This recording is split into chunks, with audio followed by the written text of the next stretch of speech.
This reading is now from the book of 2nd Esdras.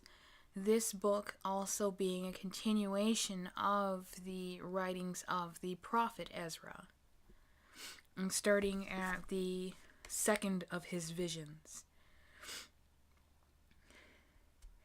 Then I fasted for 7 days, lamenting and weeping, just as the angel Uriel had commanded me to do. But after the conclusion of 7 days, the thoughts of my mind began once more to trouble me immensely. However, I recovered the spirit of understanding and resumed my discourses before the Most High. Prayer complainant to the Most High and the angel's response. A. The prayer. I said to the Lord, Lord, from all the forests of the earth and from all its trees, you have selected a single vine. From all the lands of the globe, you have selected for yourself an insignificant one. And from all the flowers of the world, you selected for yourself a single lily. From all the deeps of the sea, you have filled up, but for yourself, a single brook. And from all the cities that have been built, you have dedicated Zion for yourself. From all the winged creatures, you designated for yourself a single dove. And from all created animals, you provided for yourself a single sheep. From all the multitudinous peoples, you acquired for yourself one people. And you gave a law esteemed by all to this people whom you called. And now, Lord, why have you handed the one over to the many, and having prepared one shoot above others, have you dispersed your only one among the many? Those who resisted your commandments have trampled on those who believed in your commandments. If you really dislike your people so much, it ought to be chastised by your own hands.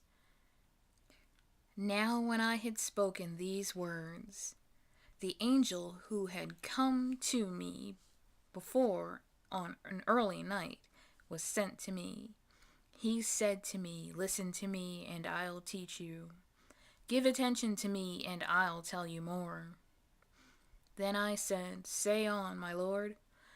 And so he continued, Are you as terribly disturbed about Israel as his creator, or do you love him more than his creator? No, Lord, I replied, but I had to speak out of pain, for my heart torments me every hour, and I seek to comprehend the way of the Most High, and to examine the direction of his judgment. You cannot do it, he said. I said, Why, Lord? To what end was I born? Why then was not my mother's womb my grave, that I might not see Jacob's suffering and the weariness of Israel's descendants? He said to me, Count for me those not yet come, collect for me the spattered drops, make green again the withered flowers, open up for me those closed chambers, and release for me the winds shut up in them. Show me the picture of a sound, and then I will disclose to you the reason for the misfortune you ask to see. Then I said, Lord, Lord, who can know these things, except he whose habitation is not among men? But I am dull-witted, so how can I speak about these things concerning which you asked me? He replied to me, Just as you are unable to do one of these things suggested, so you will be unable to discover my judgment or the purpose of the love I promised my people. And this is now moving on to the portion that describes why successive generations were created. the divine plan is for successive generations. I said, "But then, Lord, you give preference to those who are alive at the end. So what will those who precede us do? Or we? Or those who come after us?" He said to me, "I will compare my judgment to a circle. As there is no disadvantage to the slow," and that would be the long-suffering waiters, "so there is no disadvantage to the fast. Both will be regarded the same." I replied, saying, "Could you not have created all those who have been created at the same time, both those who now exist and those who shall exist in the future, so that you might display your judgment more quickly?" He answered me, saying, "Creation cannot proceed more rapidly than the Creator, nor could the world contain all at the same time who have been created in it." I said, "How then can you say to your servant that you will indeed make alive at the same time every creature created by you, if indeed they will be alive at the same time, and the creation support them? It might even now be able to support all those present at the same time." He said to me, "Ask a woman's womb this: if you give birth to 10 children, why only one at a time? Ask it therefore to produce 10 children at the same time." I replied, "Impossible, but it can do it at regular intervals of time." He said to me, "I have made the earth a womb for those who at particular time have been impregnated in it. For just as a child cannot give birth, or one who is old do it any more, so I have regulated the world I created." Then I inquired as follows: "Inasmuch as you have now revealed to me the way, let me speak before you. Is your mother, about whom you spoke to me, still young, or is she now approaching old age?" He replied to me as follows: "Ask a woman who gives birth, and she will tell you. If you say to her, 'Why are those whom you have given birth recently not like those to whom you gave birth before, but smaller of stature?' She herself will tell you that those who were born in the virility of youth are different from those who were born in the period of old age, when the womb is impaired. Consider, too, that you also are smaller of stature than those who were before you, and those who follow you will be smaller than you, because the creation is already old, and the vigor of her youth already past." Then I said, "I implore you, Lord, if you please, show your servant through whom you are going to visit your creation." He said to me, "In the beginning of the terrestrial world, before the portals of the world were established, before the wind's blast blew, before the crashes of thunder resounded, before the flares of lightning flashed, before the foundations of paradise were laid, before the beauty of the flowers appeared, before the forces of the motion were determined, before the innumerable hosts of angels were mustered, before the heights of the air were raised up, before the measures of the firmaments were defined, before Zion was designated as a footstool, before the existing years were designed, before the tricks of those now sinning were thwarted, and those who stored up faith were sealed. Even then I gave thought to it, These things were made by me and not by another, just so the end will come through me and not the work through another. Then I responded as follows: What will indicate the division of the times? Or when will the end of the first or the beginning of the second? When will be the end of the first or the beginning of the second? He said to me, From Abraham to Isaac, since Jacob and Esau were born of him. For the hand of Jacob held fast to the heel of Esau from the beginning. Now Esau represents the end of this age, while Jacob represents the beginning of the following one. The beginning of man is his hand, and the end of a man is his heel. Do not bother Ezra to inquire about anything between the heel and the hand. Then I spoke as follows: O Lord, Lord, if you please, show your servant the last of your signs, a portion of which you showed me the last night. He replied to me as follows: Get up on your feet, and you will hear an exceeding loud voice. If the place where you stand is violently convulsed, when it speaks with you, you must not be terrified, for the message concerns the end, and the foundations of the earth will comprehend that the speech is about them. They will quake and be agitated, for they know that their end requires change. When I heard that, I got up on my feet and listened.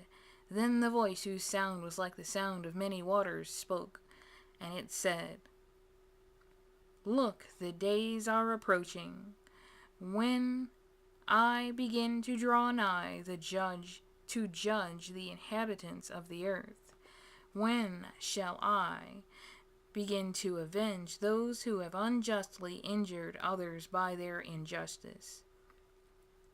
When the humiliation of Zion shall have reached its fullness, when the age which is about to pass away will be finally sealed, I will give these signs. The books will be opened before the firmament, where all may see them at the same time. Year-old infants will talk, and pregnant women will give birth to premature infants at 3 or 4 months, who will live and skip about. Sown fields will suddenly appear unsown. Full storehouses will suddenly be found empty. The trumpet will resound. All, when they hear it, will suddenly be terrified. At that time, friends will fight with friends, as though they were enemies. The land with its inhabitants will be terrified, and springs will cease to run for 3 hours. Then all who have escaped all these things which I have made known to you beforehand will be saved, and they will see my salvation and the end of my world. Then the persons who have been admitted, who have not tasted death from their birth, will appear, and the mind of the inhabitants of the earth will be converted to a different spirit. For evil will be destroyed, and trickery blotted out. Faith will flourish, and corruption be subdued, and truth, which has been fruitless for so long, will be exposed. While he was talking to me, suddenly the place where I was standing began to move to and fro, and he said to me, I have come to show you these things tonight. If therefore you will pray again and fast again 7 days, I will again declare to you the greater things than these by day, because your prayer has indeed been heard before the Most High, for the Almighty has taken note of your righteousness, and recognized the virtue that you have practiced since your youth. On account of this, He has sent me to reveal to you all these things and to say to you, believe and do not fear, and do not be over anxious to speculate uselessly about former times, that you may not be taken by surprise in the last times. The third vision of Ezra.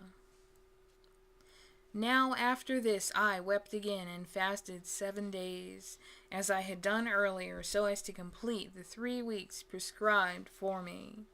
Then on the 8th night, when my heart was again disquieted within me, I began to address the Most High directly.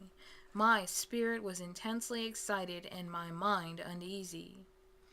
I said, O Lord, have you indeed spoken from the beginning of creation? On the first day you said, let heaven and earth be made, and your word accomplished the work. At that time the wind was blowing fiercely, darkness and silence was everywhere, and the sound of a man's voice was not yet before you. Then you directed a ray of light to go forth from your treasury, so that your works could be seen. On the second day you created the spirit of the firmament, and commanded it to separate and make a division between the waters, that a part might receive above, and a part remain below. And on the third day you commanded the waters to be collected in the 7th part of the earth. But 6 parts you made dry, and preserved, that some of them might serve you before you for sowing and cultivating. So your word went out, and the work was done forthwith. For immediately there was an immeasurable quantity of fruit, appetizing to the most varied tastes, and inimitably colored flowers, with scents of indescribable fragrance. These things were made on the 3rd day, and on the 4th day you commanded the splendor of the sun to be made, the light of the moon, the order of the stars, and you commanded them to serve man, yet to be formed. On the 5th day you issued orders to the 7th part, where the water was collected, that it should produce living creatures, birds and fish. And so it was that the mute and lifeless water, as it was commanded, produced living creatures, for the nations may extol your wonderful works. Then you preserved 2 living creatures. You named one Behemoth, and the other you called Leviathan. You separated the one from the other, because the 7th part, where the water was created, was unable to contain both of them. You gave to Behemoth 1 part, which was dried up on the 3rd day, to live in, and where there are 1,000 mountains. But to Leviathan you gave the moist part. You kept them to be consumed by whomever you wish, and when you wish. But on the 6th day you commanded the earth to bring forth before you cattle, wild animals, and reptiles. Over them you placed Adam, whom you had put in charge of all the works which you created, and from him all of us whom you chose as a people are descended. I have spoken about all these things before you, Lord, because you said that you created the firstborn world for us. As for the rest of the nations sprung from Adam, you declared them to be as nothing, like spittle, and you have likened their profusion to drippings from a bucket. But now then, O Lord, these nations are reckoned as nothing.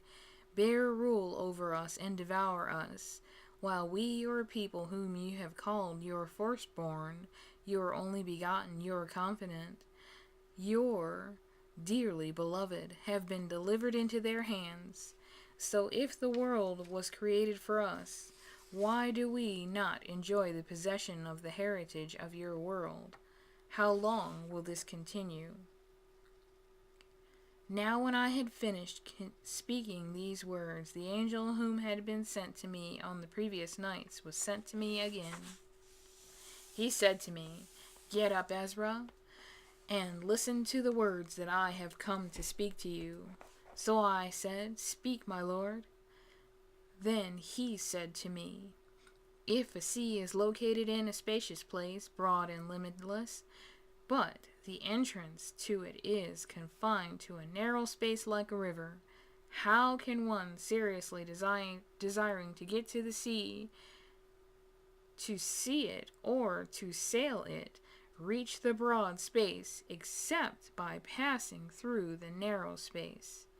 Again, if a city is built, located on an open plain, and is full of all good things, but the road to it is narrow and precariously located, because there is a fire on the right side and a deep water on the left side, and there is but a single narrow path between them, that is between the fire and the water, so narrow that it could accommodate the footsteps of only one man at a time.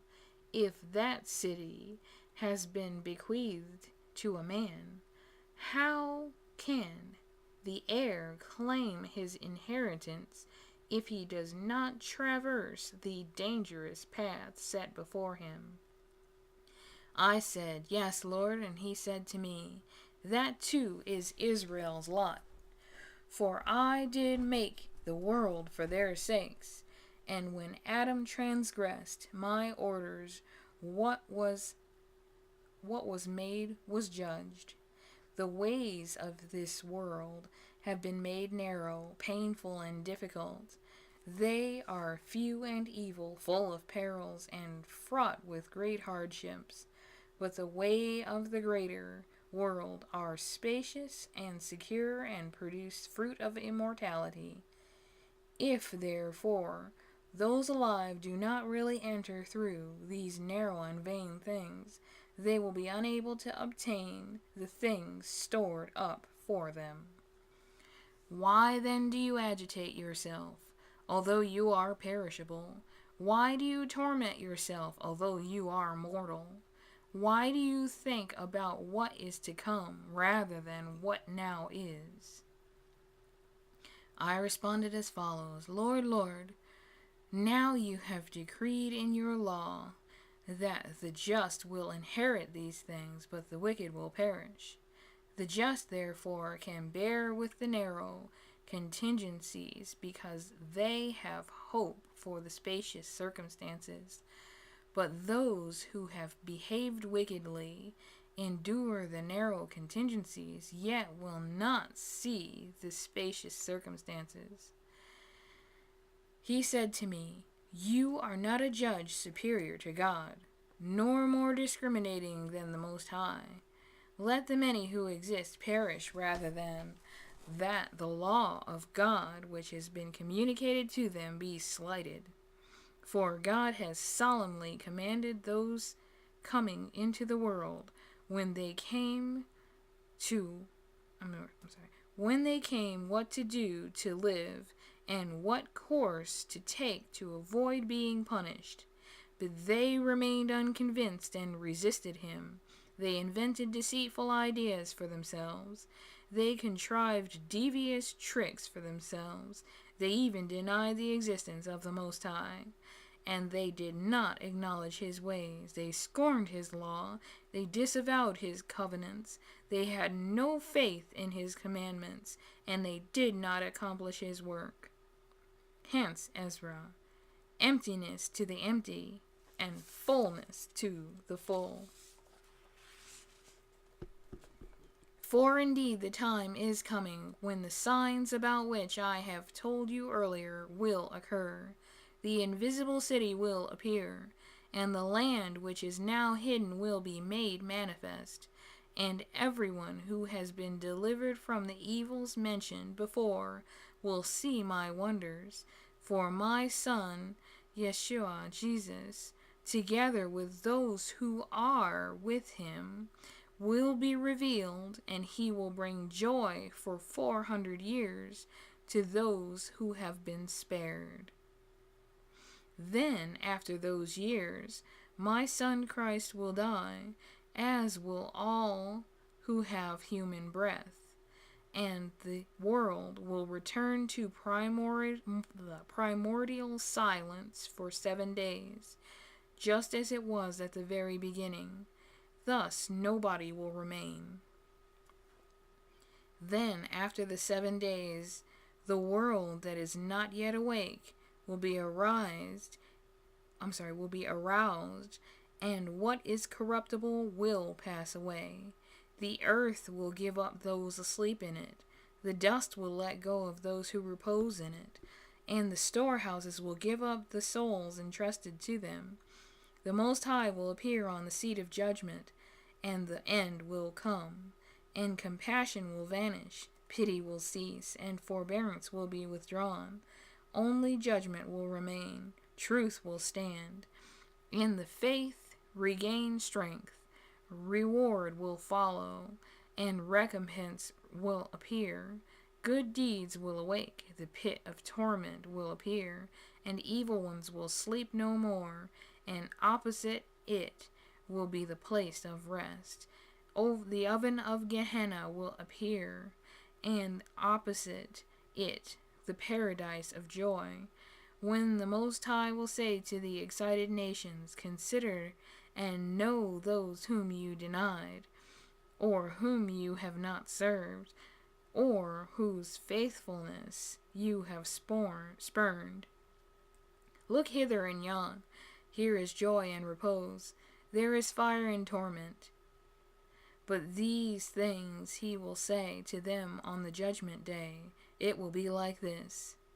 It has neither sun, nor moon, nor stars, nor cloud, nor thunder, nor lightning, nor wind, nor water, nor air, nor darkness, nor evening, nor morning, nor summer, nor spring, nor heat, nor water, nor frost, nor cold, nor hail, nor rain, nor dew, nor moon, nor night, nor dawn, nor brightness, nor clearness, nor light, except for the splendorous brightness of the Most High. Hereby all will be able to see what has appointed for them to see. The time period will be, as it were, a week of years. This is my judgment and its disposition. But you alone have I revealed these things. To you alone have I revealed these things. I replied and said, then, Lord, and I say now, fortunate are those who are now present and observe the precepts laid down by you. But concerning those whom my prayer was offered, who of those now present is there who has not sinned, or who of those born is there who has not violated your covenant? Now I see that the world will come and will serve to bring forth joy to the few, but torment to the many. The evil heart in us has grown, that has alienated us from them, and has driven us into corruption. It has brought to our attention the ways of death, pointed out to us the paths of perdition, and took us far away from life, and that not merely a few, but just about all who were created. He responded to me as follows: listen to me, that I may teach you and set you right again.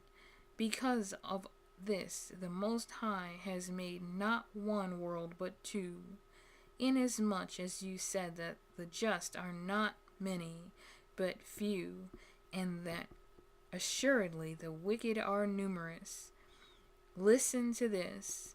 If you should have just a very few precious stones, would you now add to them lead and clay?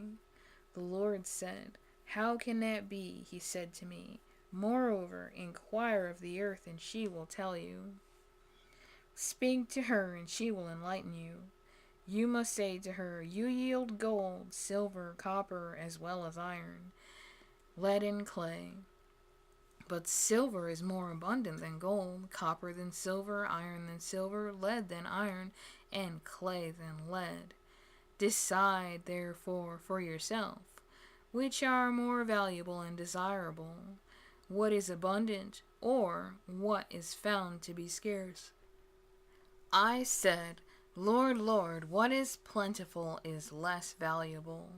What is rare is more costly. He responded to me as follows: compare for yourself now what you have reflected upon, for he who possesses what is hard to come by rejoices more than he who has what is plentiful. So it is with my promised judgment, because I will rejoice over the few who will be saved, inasmuch as they are the ones who confirm my glory now, and by whom my name is now even named. I will not lament over the multitude of those who are lost. They are the ones who, even now, are made like vapor, regarded as smoke. Just like flames, they were kindled, blazed up, and have gone out. I replied as follows: O earth, what you have given birth to, if reason has been made out of dust, just as other creatures, it would have been better if the dust dust itself had not been born, so that reason might not have been produced from it.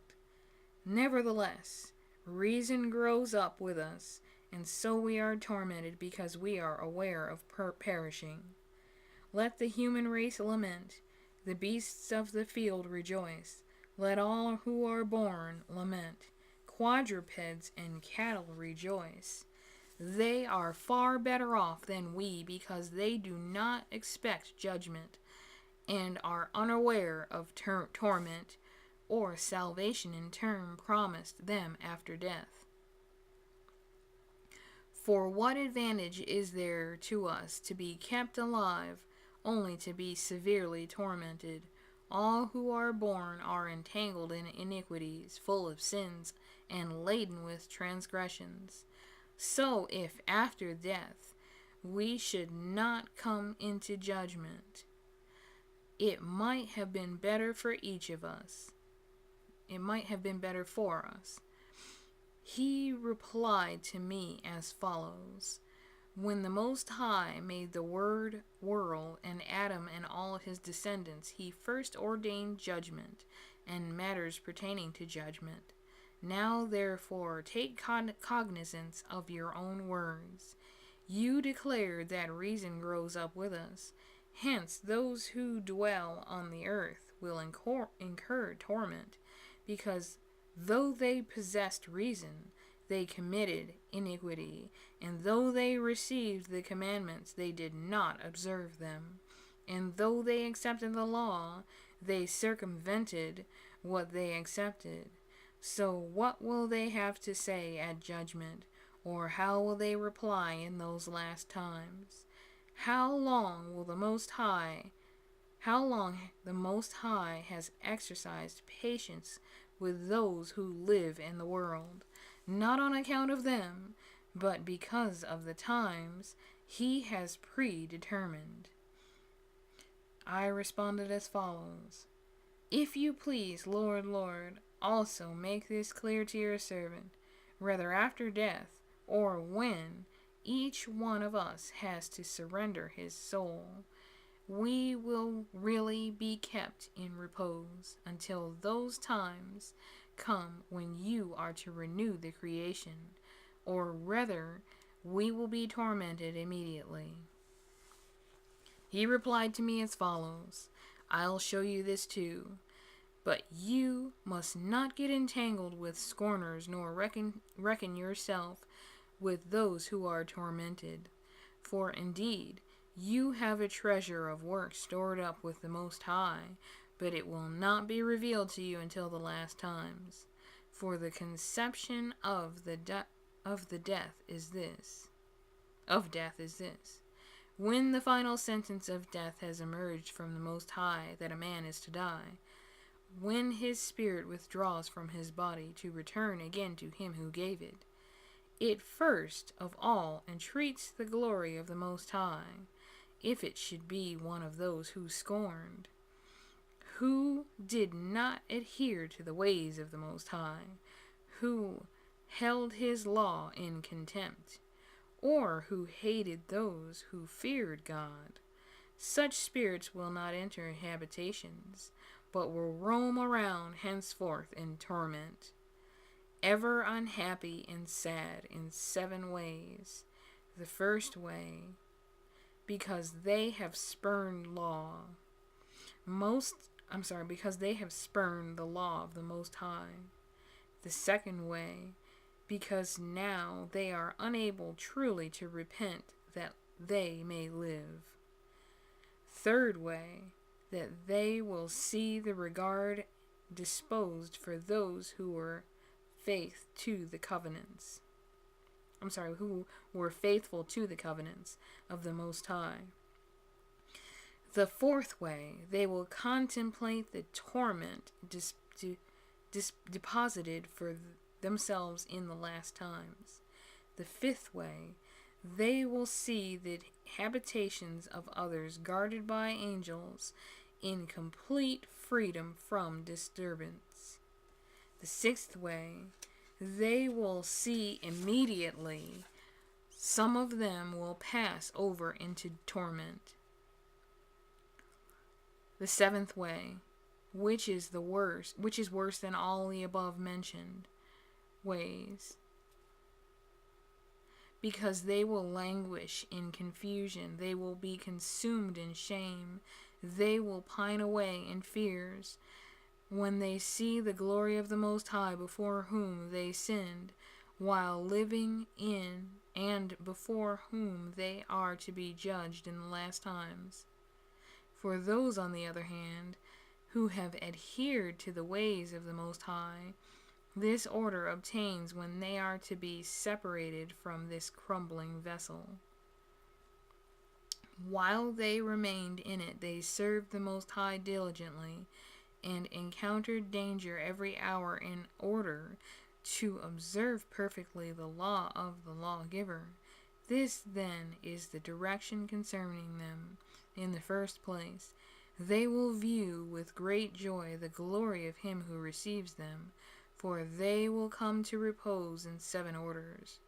The first order, that they have with great diligence done their utmost to overcome the evil thought molded with them, that it might not mislead them from life to death. The second order, that they see the entanglements in which the souls of the wicked roam about, and the punishment that is in store for them. The third order, they see the witness that he who has made them bore to them, that while alive they observe the law which was entrusted to them. The fourth order, they comprehend the rest, which gathered in their storehouses they now enjoy in complete freedom from disturbance, guarded by angels, the glory in store for them in their last times. The fifth order, they rejoice because they now have escaped the corruptible and will have the future as an inheritance. But in addition, they will see the narrowness and difficulties from which they have been extricated, and expanse they are to receive in joy and immortality. The sixth order, when it is revealed to them how their face is to shine like the bright sun, and how they are to be like the light of the stars, no longer corruptible. The seventh order, which is superior to all those mentioned above, because they will rejoice with assurance, because they will believe without confusion, and they will be genuinely happy, for they make haste to see the face of him whom they have served while living, and from whom they are to receive reward of glory. This is the order of the just souls pointed out above, and of the previously mentioned ways of torment, which those who fail to observe will suffer from now on. I responded to that as follows: Will therefore time be given to the souls after they separated from the body to see what you have told me about? He said to me, They will be at liberty for 7 days, to see during the 7 days this things spoken of above, and afterward they shall be gathered into their habitations. Then I replied as follows: If you please, also make clear to me, your servant, if perchance on the day of judgment the just will be able to intercede for the wicked, or to plead with the Most High on their behalf.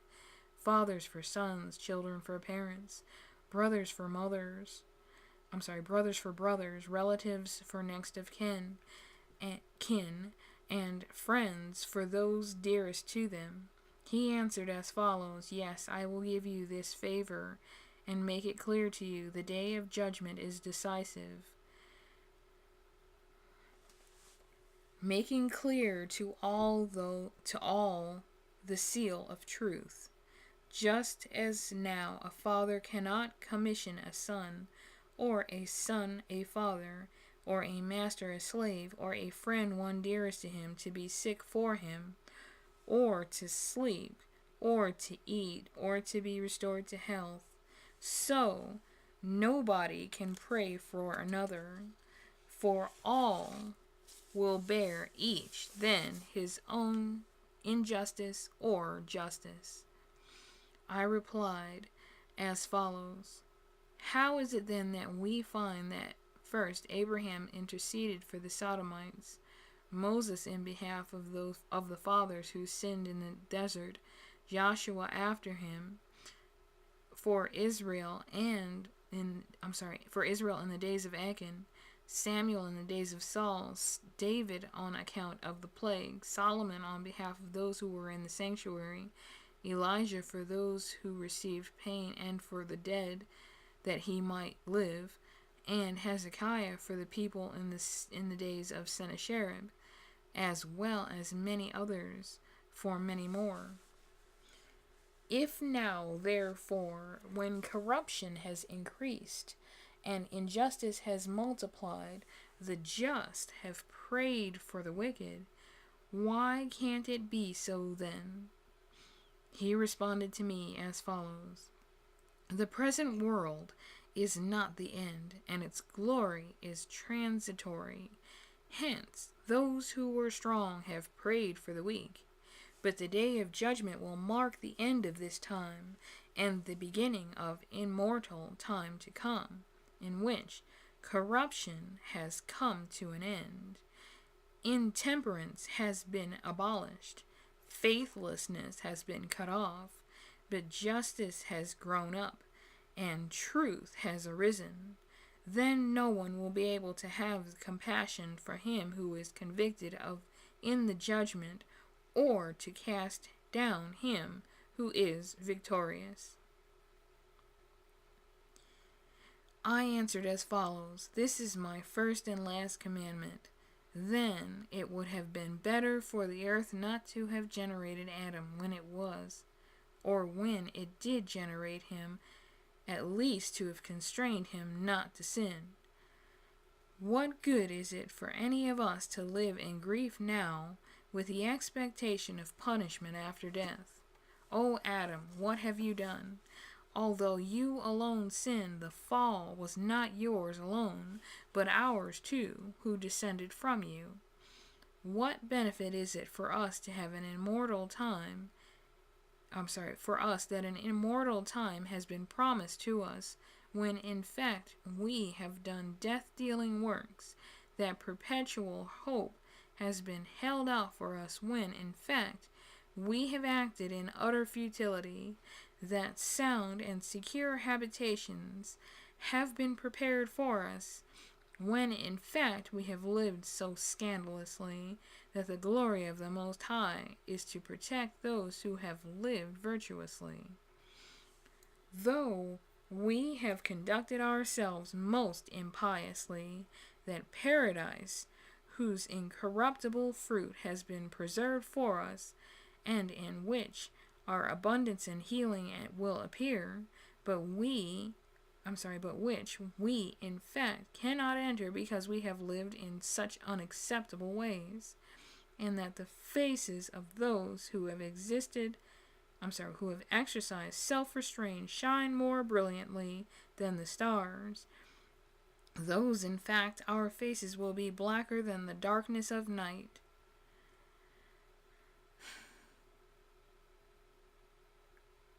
For during the lifetime when we committed sin, we did not realize that we were to endure after death. He responded as follows: This is the report of the struggle which man born on earth must wage. If he is defeated, he will suffer what you have said, but if he is victorious, he will receive what I say.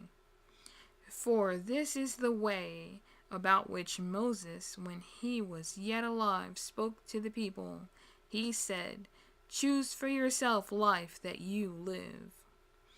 However, they did not believe him, or the prophets after him, or me who have spoken to them. Hence, there may not be so much sorrow in their destruction as there will be joy over the salvation of those who have believed. I replied as follows: I know, Lord, that the Most High is now referred to as Merciful One, because he has compassion for those who have not yet come into this world; the Gracious One, because he is gracious, and those who return to his law; the long-suffering One, because he manifests patience for those who have sinned, inasmuch as they are his creatures; the Generous One, because he certainly prefers to give rather than to exact; the One of mercies, because he multiplies evermore his mercies for those of the present, the past, and the future. For if he had not multiplied them, the world, together with those who live in it, could not continue. The Giver, for if he would not give out his goodness, so that those who committed iniquities could be revealed of their iniquities, the 10,000th part of mankind would be unable to live. And the Judge, for if he did not pardon those who were created by his word and annul their multitudinous offenses, there would doubtless be left only a few of the innumerable multitude. He responded to me as follows: The Most High made this world for the many, but the world will come for the few. But let me tell you a parable, Ezra. Just as, should you inquire of the earth, and it would tell you that it yields a large amount of clay, from which earthen vessels are made, but little dust from which gold comes, so too is the way of the present world. Many have been created, but few will be saved. I replied as follows: Imbibe my soul perception, feast my heart on discernment. For you entered the world involuntarily, and are leaving it without your consent. Because only a short span of time has been allotted to you to live, O Lord above us, if you will grant permission to your servant, that we may pray before you, give us seed of heart and cultivation of perception, whence fruit may come, so that every mortal who bears the likeness of the man can go on living.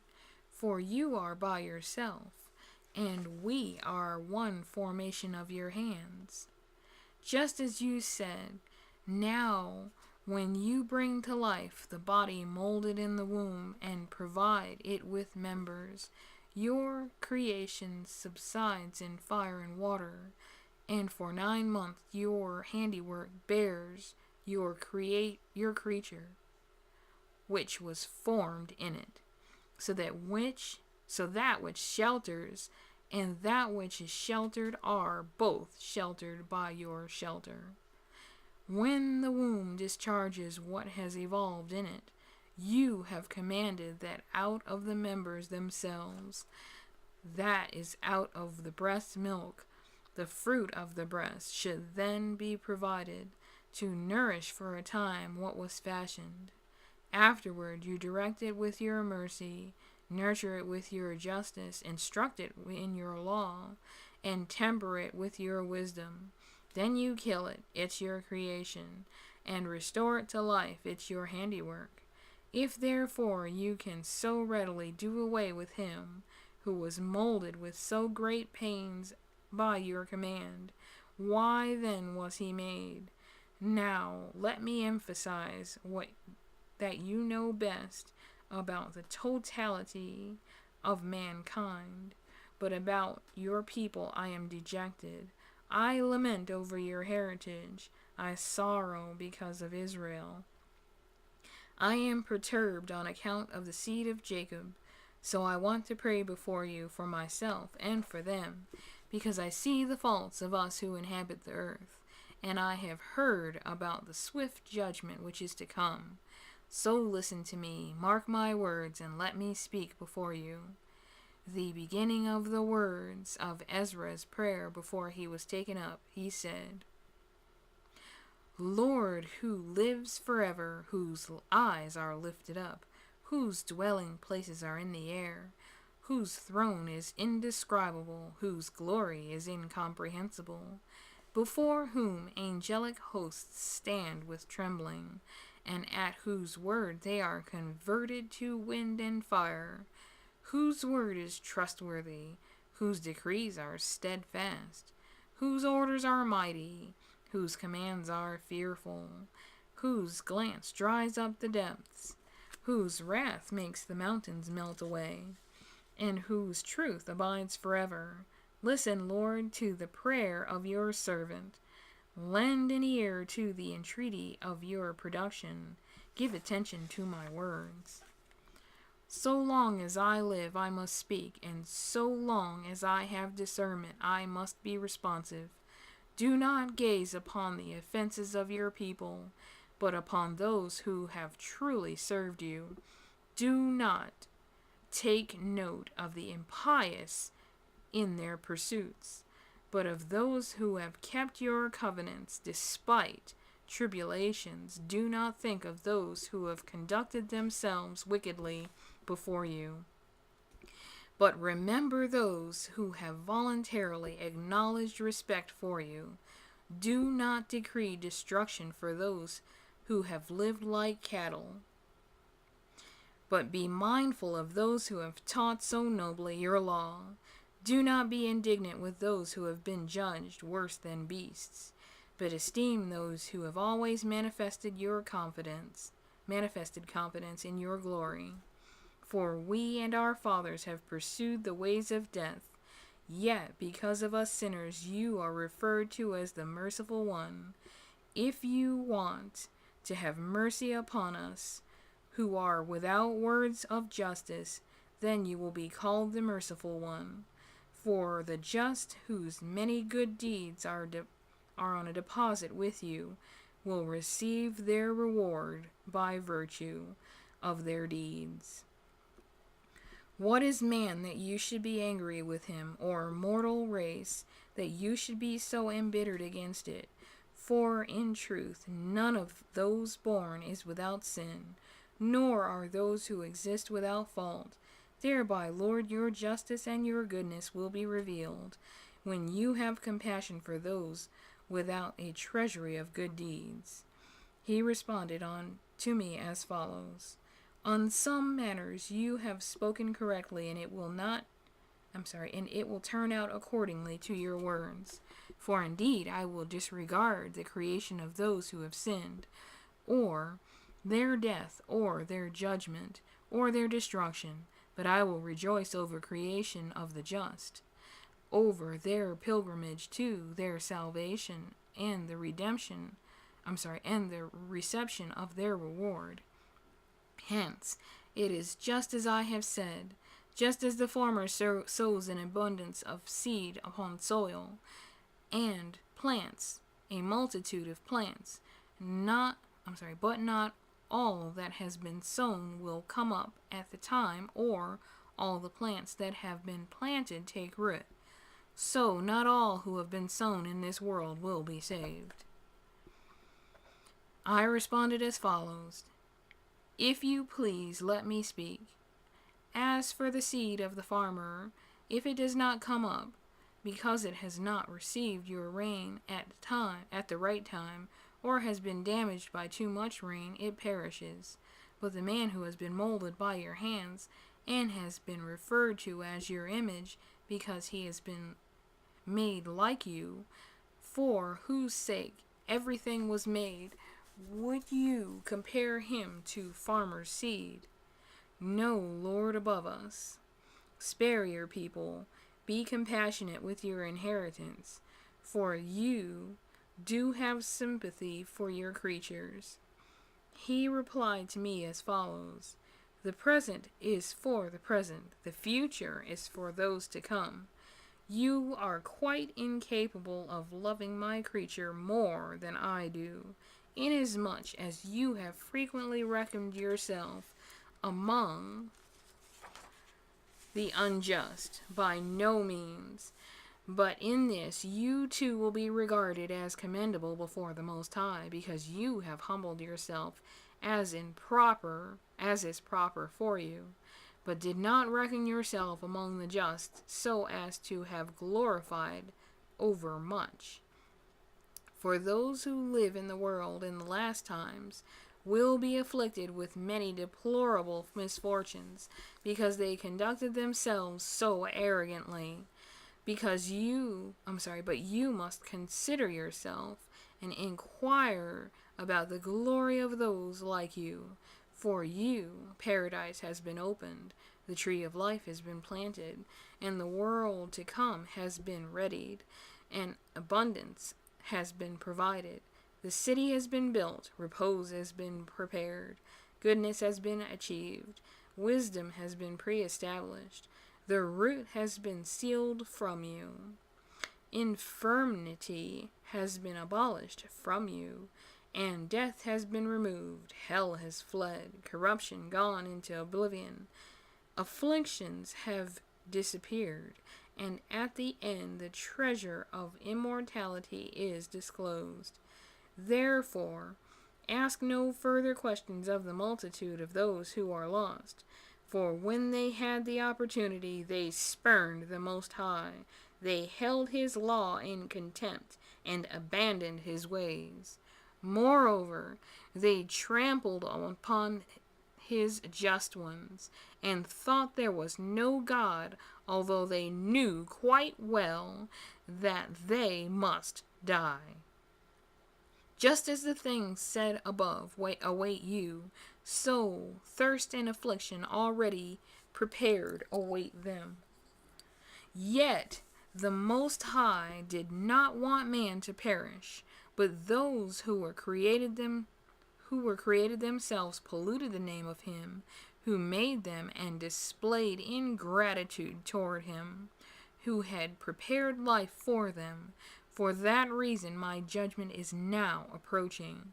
I have not disclosed it to everybody, but only to you and a few like you. I responded as follows: Look now, Lord, you have told me about a multitude of signs which you are about to perform in the last days, but you have said nothing to me about the time. He answered me as follows: Note that carefully for yourself. When you observe a certain part of the predicted signs have occurred, Then you will know that it is indeed the time when the Most High is about to judge the world he has made. So then there will appear in the world tremors in places, disorder of peoples, intrigues of nations, fickleness of leaders, confusion of rulers. Then you will realize that these are the things about which the Most High has spoken of from the very beginning. For just as everything that has taken place in the world from the beginning to the end has the end itself has been made known, and so have the times of the Most High, the beginnings have been attested by the potents and powers, the ends by deeds and signs.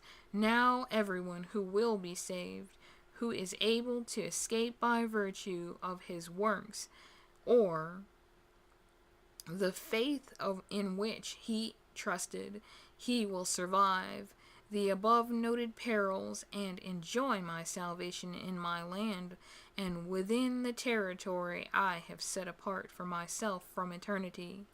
Then those who now have ignored my ways will marvel, and those who have contemptuously rejected them will linger in torment. Those who did not appreciate me while alive, though they received my blessings, and those who despised my law when they were still free to do so, and while the opportunity for repentance was yet open to them, nevertheless failed to recognize it, even spurned it. They will acknowledge it by torment after death. They will have to acknowledge it by torment after death.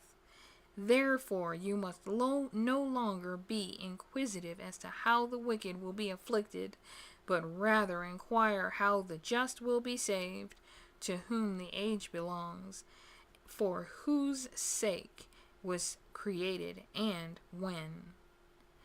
He replied to me as follows: As the field, sow the seed; as the flowers, sow the colors; as the workman, sow the product; as the farmer, sow the harvest.